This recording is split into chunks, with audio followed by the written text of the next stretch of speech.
হাদির হত্যাকারীদের গ্রেফতারের সর্বোচ্চ গুরুত্ব দিচ্ছে সরকার। ব্রিফিংয়ে স্বরাষ্ট্র উপদেষ্টা করছেন না পদত্যাগ, দেশে ফিরলে তারেক রহমানকে যথাযথ নিরাপত্তা দেওয়া হবে।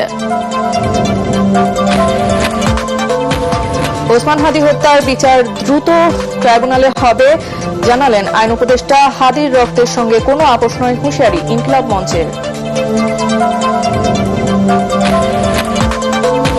তারেক রহমানের স্বদেশ প্রত্যাবর্তন নিয়ে সতর্ক বিএনপি, দেশে ফিরে 27 ডিসেম্বর ভোটার হওয়ার আবেদন।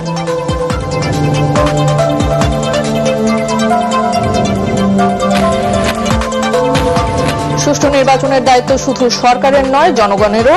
ভোটের গাড়ি উদ্বোধনে প্রধান উপদেষ্টা। বর্তমান পরিস্থিতিতে ভোট উৎসবে বাধা নেই সিইসি।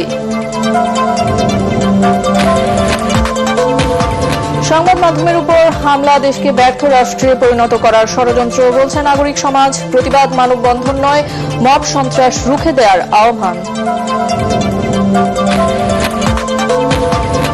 এবং ঢাকা 10 আসনে স্বতন্ত্র প্রার্থী পদে মনোনয়নপত্র তুললেন আসিফ মাহমুদ। নিরাপত্তা নিয়ে শঙ্কা, খুলনার এনসিপি নেতা মোতালেব শিকদার গুলিবিদ্ধ।